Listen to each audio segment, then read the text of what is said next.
Bienvenue chez Royal Custom. Si tu as vu la vidéo de la semaine dernière, tu as dû remarquer que tout ne s'était peut-être pas passé comme prévu. Un réservoir vide que je vide pendant pas loin d'un quart d'heure. Un garde-boue que je pensais ne pas pouvoir sortir de la fourche sans démonter la fourche. Installe-toi, profite, sors le popcorn parce qu'il va y avoir encore beaucoup de boulot aujourd'hui. C'est parti. Comme tu as dû le voir la semaine dernière, il y a eu quelques péripéties avec cette bécane. D'une part parce que c'était la première fois que je démontais une Electra.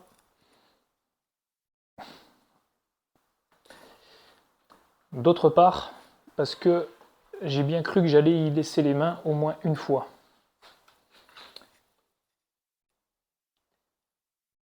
Rappelle-toi.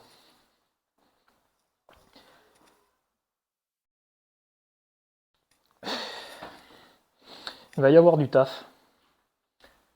Là en particulier. Pas le proprio actuel, l'ancien, qui a voulu faire un lustrage et qui a percé la peinture et fait fondre le plastique, qui a cabossé la moto, la première des étapes, et non pas des moindres, préparation des pièces. Dégraissage, ponçage, redressage, parce qu'il va y avoir du redressage, et ensuite, si tout se passe bien, mise en après et peinture. Comme la semaine dernière, on va avoir différentes tailles, parce que chez Harley, ils aiment bien être casse-couilles. Ça permettra également de voir si la tôle est saine. Je viens de m'apercevoir, je pense pas que ce soit d'origine, je pense pas qu'Harley se soit dit tiens on va mettre un domino ici et ici venir ne pas le raccorder. Donc démonter les bécanes c'est pas mon kiff, mais ça me permet de voir des choses que moi par la suite je peux ramener à la personne qui me confie le véhicule. Et là pour le coup c'est pas fou. Rectification. C'est peut-être effectivement une origine Harley. Une origine Harley, ouais, je crois pas, franchement. Dites-le moi dans les commentaires, mais je me suis dit c'est de la bidouille. Parce que là, t'as un domino, ou un sucre, t'appelles ça comme tu veux. Sauf que quand tu regardes à l'intérieur, eh bien, tu te rends compte que le câble qui est ici, il passe là, il va dans le feu. C'est un gros merdier en fait. Je pensais que je pourrais pas les enlever et au final, ça va, ils s'enlèvent relativement bien, on va dire. Donc, c'est une moto malmenée, mais saine. Ce qui est assez paradoxal. On a deux vis qui tiennent le cabochon. Yep. Yep.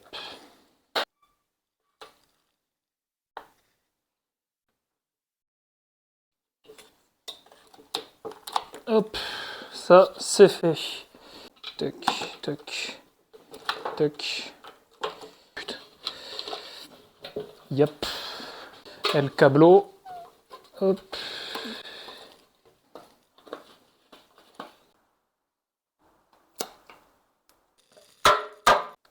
Oh. Je dide. Ça, on va essayer de le dégager aussi.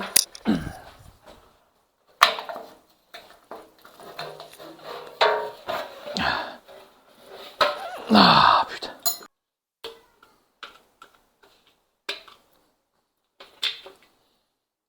Yop.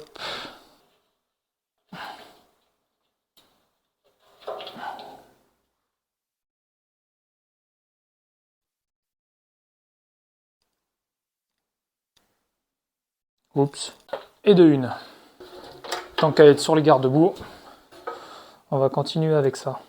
Je vais commencer par démonter ça pour en avoir le cœur net et savoir si de toute façon, je le vois, quand tu regardes ici, t'as pas de câblage, t'as rien. Mais au moins voir s'il y a une ampoule dedans ou si c'est juste de la déco.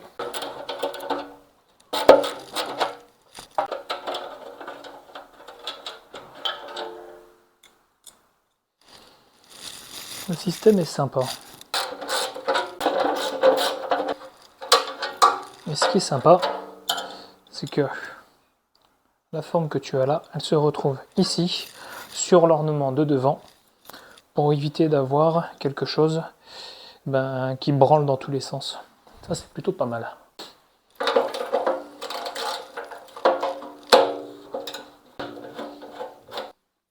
Mais c'est quoi cette daube ?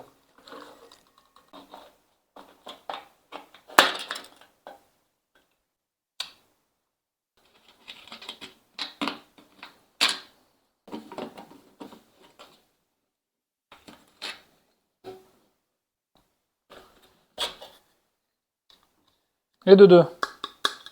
On va maintenant s'occuper d'enlever les éléments ultra classiques. Si vous regardez bien, à l'intérieur, il y a des lamelles qui permettent de maintenir tout en place.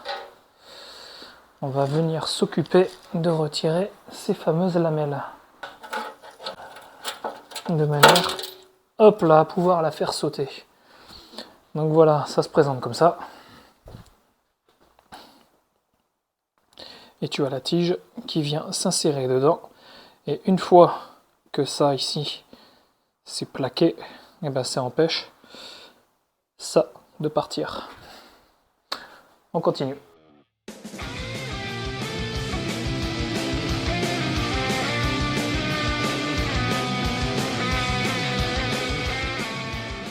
Garde-boue avant, fini. On va maintenant s'attaquer à un gros bébé.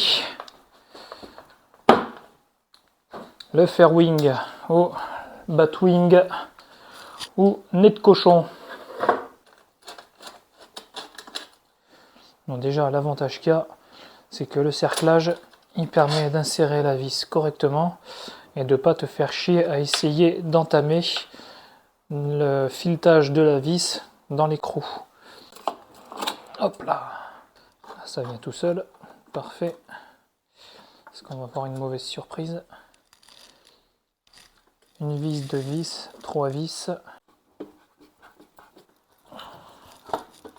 Ah. Donc là, c'est ce qui vient tenir le phare en lieu et place. Ok. Est-ce que derrière, il y a des écrous? Donc non, dans le plastique, il y a des grosses tétines qui ressortent avec un filetage et un peu comme des vis tôle. On va enlever tout le bloc d'un coup plutôt que de se faire chier à enlever au fur et à mesure. Après, je vois qu'il y a comme un espèce de détrompeur. Deux vis proches ici, deux vis un peu désaxées ici. Au moins ça permet de ne pas le mettre à l'envers. C'est bien ça.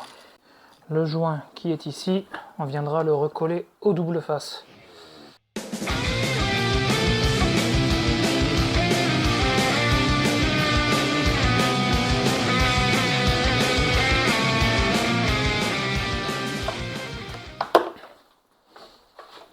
Le meilleur pour la fin.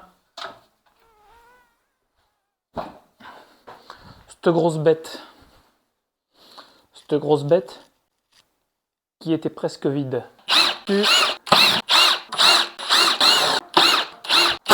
Alors, ici il y a le système de mise à l'air pour venir le sortir.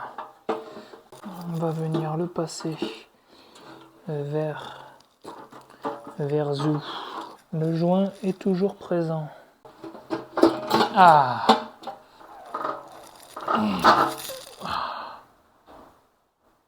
Ça, c'est bon. Lui, on va le laisser dedans. Ça sera masqué.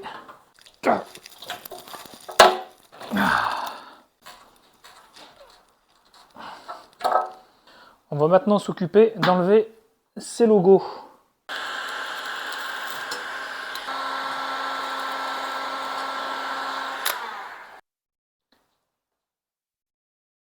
L'opération est un succès. Ça n'a pas été sans mal.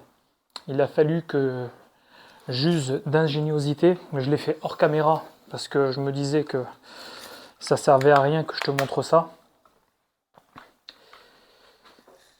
Torche, lampe à souder qui monte à 1500 ou 2000 degrés, je crois, pour venir enlever ces caoutchoucs de merde là.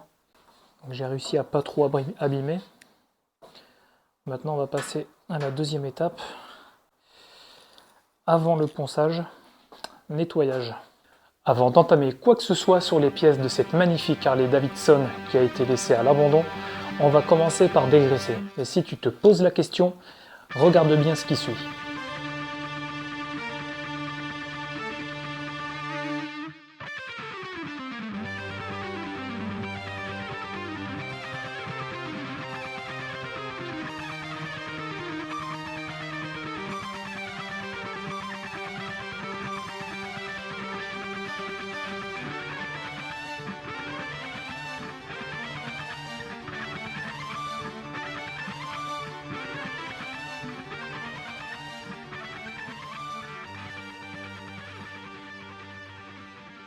Si tu as été attentif jusque-là, mais je suppose que tu l'as été, sinon tu ne serais pas arrivé jusqu'ici dans la vidéo, tu as dû me voir, avant de commencer à poncer les pièces, appliquer un produit.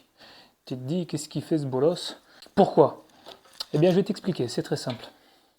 Ce que j'ai appliqué, c'est ce qu'on appelle un dégraissant carrosserie. Pourquoi? Tu vas voir, c'est tout con. Quand tu appliques un dégraissant, ça te permet de faire une chose. Si tu prends une pièce de carrosserie, moto, vélo, voiture, peu importe, que tu décides, pour je ne sais quelle raison, de venir avoir envie de la repeindre, et que tu commences par la poncer, c'est mort. La première chose auquel il faut penser, c'est que dès que tu vas commencer à poncer ta pièce, tu vas faire ce qu'on appelle ouvrir le support. Donc, ton ancienne peinture, ton ancien vernis. Et en ponçant, ce qui va se passer, c'est que toutes les impuretés, toutes les imperfections, toutes les contaminations dues à l'air, à la pollution, tout ce que tu veux, tu vas venir en emprisonner une partie dans l'ancienne peinture ou l'ancien vernis. Pour le rattraper, ça, après, on va dire que c'est Tintin. Qu'est-ce qu'on fait du coup? Avant même de commencer à travailler sur la pièce, on la dégraisse, on la décontamine. C'est pour ça que tu m'as vu utiliser ce petit pulvérisateur. C'est dedans un dégraissant carrosserie. Tu dégraisses tes pièces, tu essuies bien. Il ne s'agit pas de vouloir avoir une pièce nickel, on s'en fout.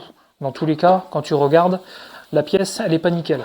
Il y a des endroits, c'est encore un peu brillant. Là, je l'ai bien attaqué pour éliminer le kit déco, tu vois. Donc, encore un petit peu ici, mais on est quasiment mat de partout, bien comme il faut. Je vais venir atténuer avec un grain plus fin par la suite. Là, j'ai vraiment attaqué sur certaines pièces, comme par exemple le réservoir que je vais te montrer après. J'ai pensé au 240 à l'orbital, parce qu'il fallait vraiment que je vienne cogner sévère au niveau des flancs du réservoir, là où j'avais les... je ne sais pas si tu te souviens, quand j'ai enlevé les logos Harley, quand j'ai enlevé ces gros caches Made in USA bien en métal, bien épais comme il faut, ils étaient collés sur les flancs du réservoir de part et d'autre, mais il y avait une grosse mousse, une espèce de gros feutre double face qui devait faire 5-6 000 d'épaisseur.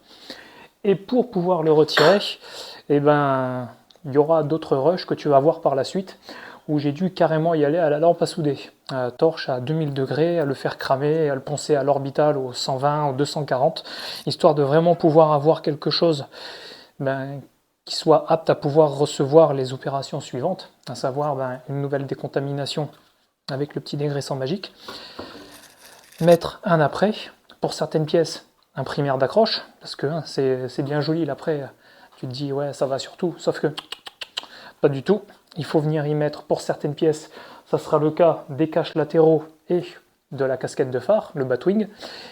Une fois que j'aurai rattrapé tous les défauts, les aspérités, il va falloir venir y mettre un primaire d'accroche, un primaire plastique ou un primaire multi-support.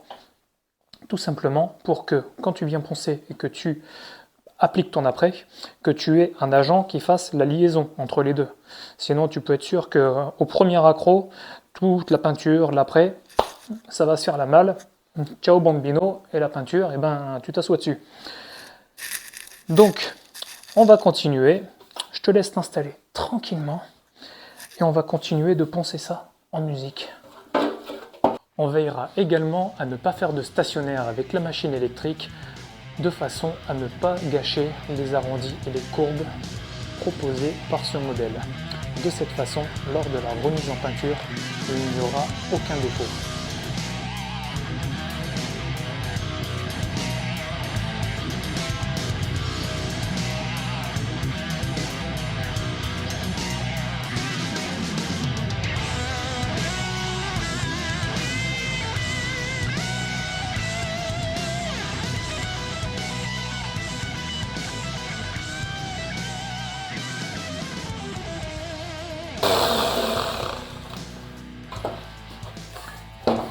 Bon, comme tu as pu le voir, ça a pris feu. On sent toujours ici les irrégularités, hein, étant donné que je suis arrivé pas à la tôle mais à l'après, j'ai enlevé l'ancienne peinture.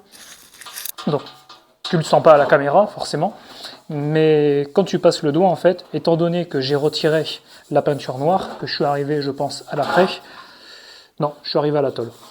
Donc en fait ce qui s'est passé, c'est que là en fait la peinture a cloqué uniquement à cet endroit là où ça a chauffé, étant donné que ça s'est concentré là avec le tampon double face qu'il y avait. Du coup c'est venu monter en température. La peinture, ça n'aime pas la température, ça cloque et ça se décroche du support. Du coup ça te fait une espèce de palier, d'escalier. Donc on va continuer à venir le poncer pour rattraper bien comme il faut tout ça. Et quand on viendra apprêter, après avoir mis un petit coup d'après anti-corrosion ici, on peut le faire à la bombe, là c'est vraiment du localisé, et qu'on viendra mettre notre après garnissant, on viendra le redresser, ce qu'on appelle le caler, surtout en carrosserie, tu utilises ça en voiture, mais tu peux le faire, disons que c'est bien de le faire pour avoir une surface parfaitement droite, parfaitement uniforme, d'avoir un bel arrondi, de respecter la forme du réservoir et que quand tu regardes la peinture, ça te fasse pas une espèce de relief à la con tout dégueulasse quoi. Surtout si on ne vient pas remettre ça ici. Du coup, on va faire ça propre, on continue et je te montrerai après en dégraissant le garde-boue avant, ce que ça met en évidence, ce que tu as dû voir dans la vidéo précédente.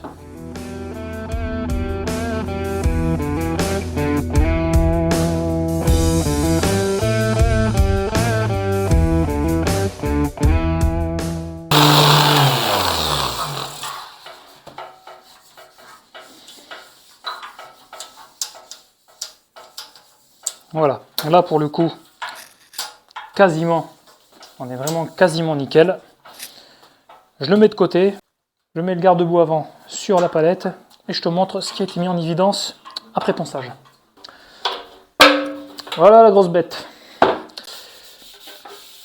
Ce que tu remarques peut-être, si on regarde de plus près, c'est que le garde-boue, comme tu l'as vu probablement dans la vidéo précédente, a subi des chocs. Je t'avais dit qu'on verrait à le redresser, ou si on n'y arrive pas, à le poncer correctement, le mastiquer, le redresser, de manière à avoir quelque chose de parfaitement uniforme.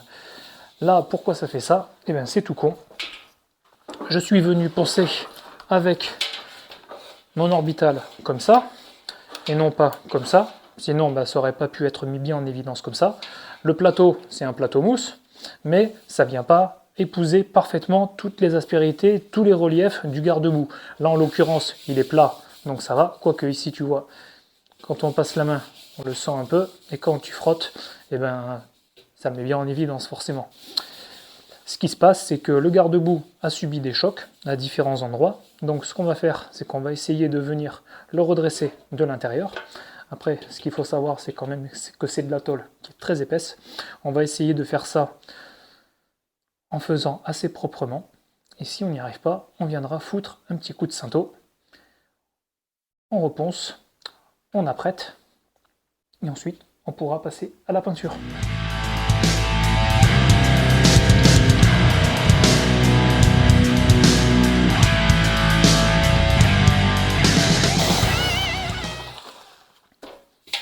Voilà, comme tu peux le voir, avec le petit marteau pointu comme ça, je suis venu à l'intérieur repousser le creux qu'il y avait, ce qui a créé des bosses, d'où le fait qu'il y ait des endroits où si tu regardes, eh ben, ça a craquelé un peu. Quand tu le regardes ici par exemple, tu vois, ça a fait des petites craquelures. C'est normal, c'est la peinture qui a subi un choc en s'enfonçant. Tu viens la repousser, forcément, ben, ça t'a fait un creux, tu repousses, ça te fait une bosse. Mais dans tous les cas, on est sur la bonne voie parce qu'il ne me reste plus que ça, qui est toujours noir, qui n'a pas été en contact avec le pad. On continue.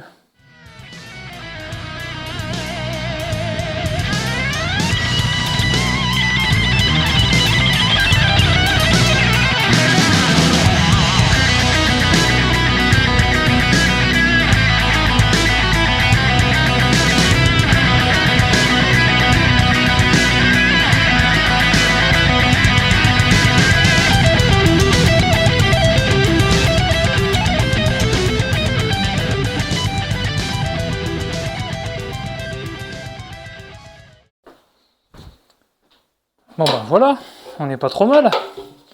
Qu'est-ce que t'en penses, poteau? Regarde-moi ça. On sent encore quelques petites aspérités. Ça, on va venir le redresser au cinto fer, mastic de carrosserie. Ici, au préalable, ce qu'on va d'abord faire, c'est venir mettre un petit coup d'après anti-corrosion en bombe. C'est du localisé, c'est pas comme si tu traitais une pièce entière. Là, c'est vraiment du localisé. On va finir de poncer, on va dégraisser toutes les pièces, apprêter localement ici. On va venir poncer les retours de carrosserie ici, les petites pliures, faire des petites reprises parce que même si c'est caché au niveau de la fourche, avec les supports qui viennent de part et d'autre du fourreau de fourche, et je me rends compte qu'ici aussi j'ai un petit peu de redressage. Ouais, c'est minime. Ça, une fois qu'il sera apprêté, qu'on viendra le poncer, on va attendre 24 à 48 heures. Une fois qu'il sera bien sec à cœur, cet après, on y mettra entre 2 et 4 couches pour vraiment avoir quelque chose de très épais, de manière à pouvoir poncer et redresser de manière vraiment uniforme, d'avoir vraiment de belles formes, de beaux arrondis, de plus avoir ces espèces de merdouilles là. Et ensuite, on pourra passer de nouveau à un dégraissage après avoir soufflé. Et de là, on pourra passer à la peinture.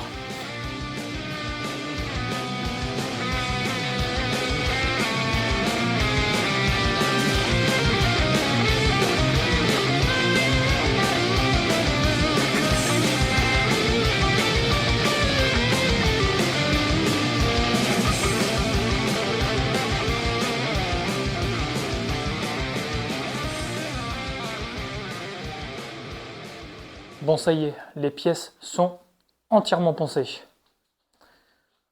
On s'est occupé de tout dégraisser, comme vous avez pu le voir dans la vidéo un peu plus tôt. On a tout poncé. Là, on va s'occuper de tout de souffler maintenant.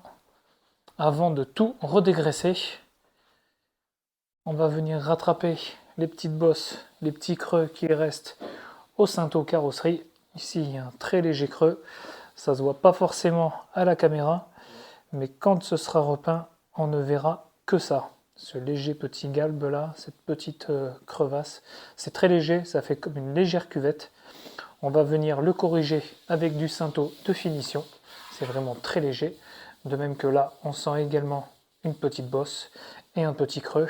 On va venir rattraper ça de façon très légère. C'est vraiment très, très subtil, mais de manière à avoir quelque chose de parfait, on va venir rattraper ça.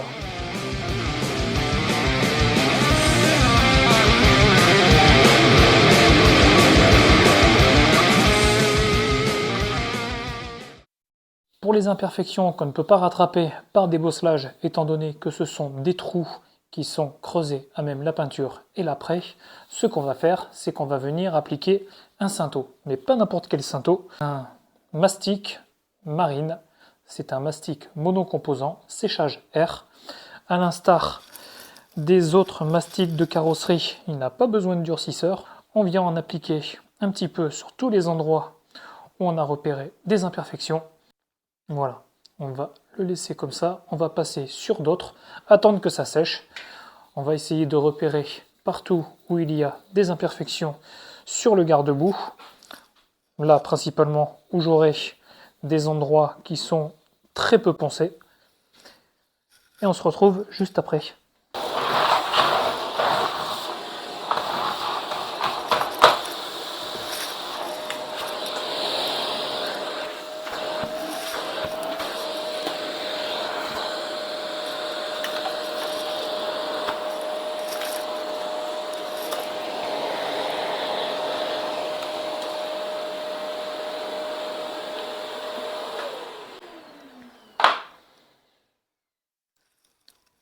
J'ai pas de cabine.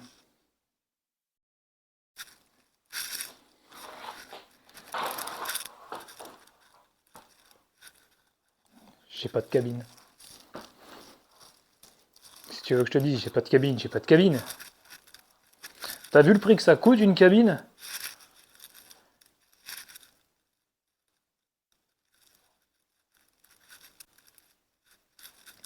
Du coup, j'ai pas de cabine.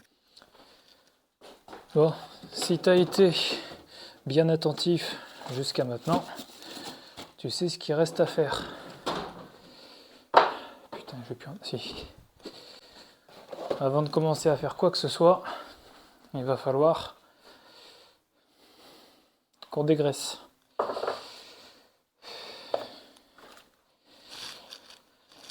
Putain, je passe ma vie à chercher.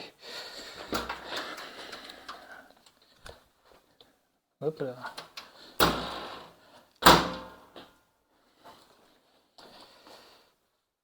Tu te poses peut-être la question de pourquoi j'ai pas mis d'anticorrosion. Putain, mais je touche avec mes doigts sales en plus. C'est parce que j'aurais dû le faire.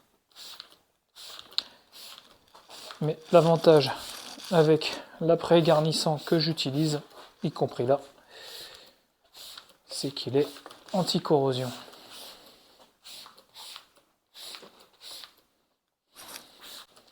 Donc, j'ai moins besoin, on va dire, de me prendre la tête que si la pièce avait dormi dehors pendant des jours.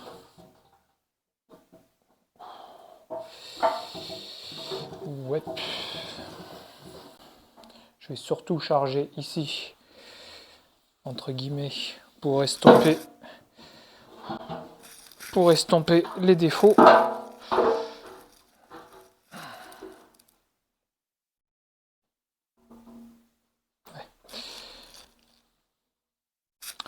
Que disais-je? Je vais surtout charger celui-ci, étant donné qu'il y a un petit peu de rattrapage.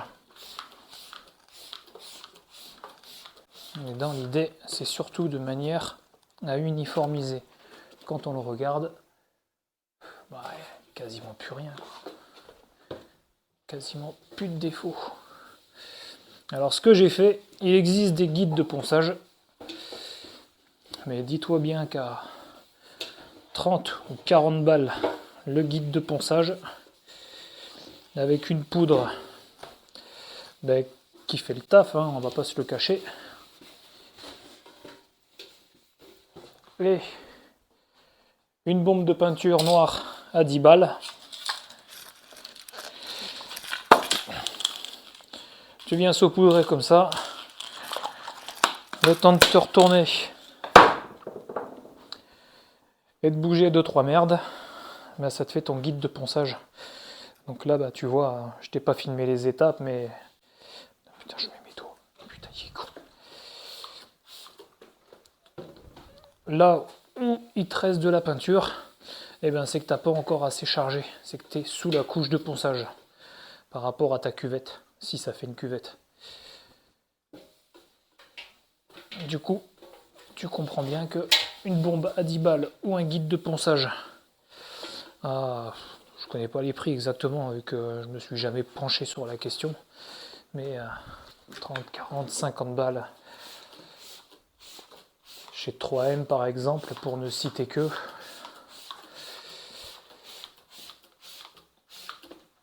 Pas pour moi.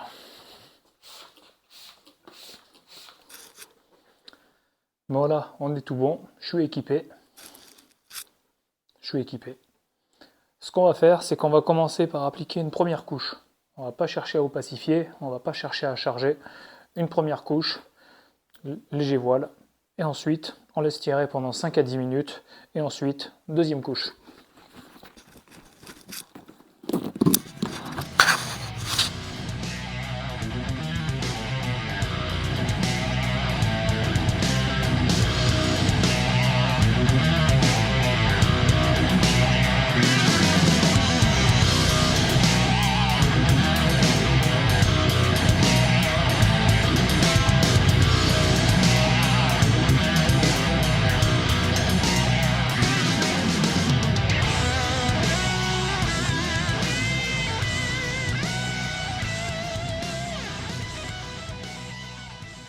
On est arrivé, après toutes ces péripéties, à la phase que j'adore autant que je redoute. Phase que j'adore parce que c'est là que la moto vient à se sublimer après tout le travail qu'on a effectué dessus. Que je redoute tout autant parce que c'est là que les plus grosses merdes peuvent arriver. Quand tu passes du mastic, de l'après, toutes ces conneries, tu peux revenir dessus. C'est pas fatidique en soi. La peinture ou le vernis, là en l'occurrence c'est un brillant direct, ben tu comprendras que on est samedi, Kevin il vient récupérer sa moto demain, dimanche ou lundi, et il faut qu'elle soit remontée. On va mettre les bouchées doubles.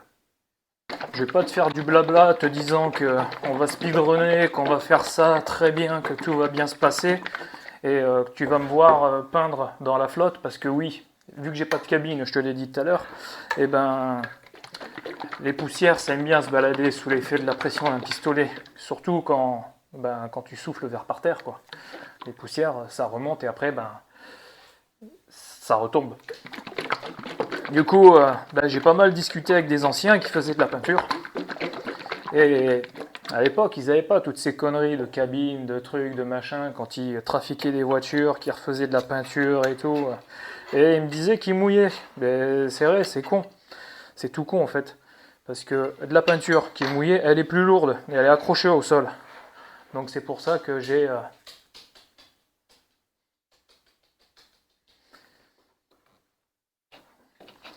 mouillé par terre, j'ai mouillé le plafond, j'ai saupoudré d'eau le plafond, parce que t'as les panneaux LED. J'ai c'est pour ça que j'ai foutu de la flotte de partout. Le portail, les murs, le sol, j'ai 2-3 cm de flotte. Bon, c'est une dalle béton, hein, donc le béton ça boit, c'est toujours pareil.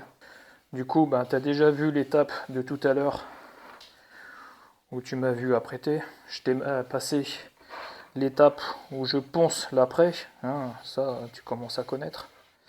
Tu m'as vu poncer pendant je sais pas combien de temps tout à l'heure. Enfin, à voir si je mets tous les rushs, mais j'ai 3 heures de ponçage, donc avec ça, la tôlerie sur le garde-boue avant, un petit peu sur le garde-boue arrière, rattraper la casquette de phare. Du coup, à voir si je mets ça dans le montage. Mais ça va, parce que au final, lui, il est plutôt pas dégueu.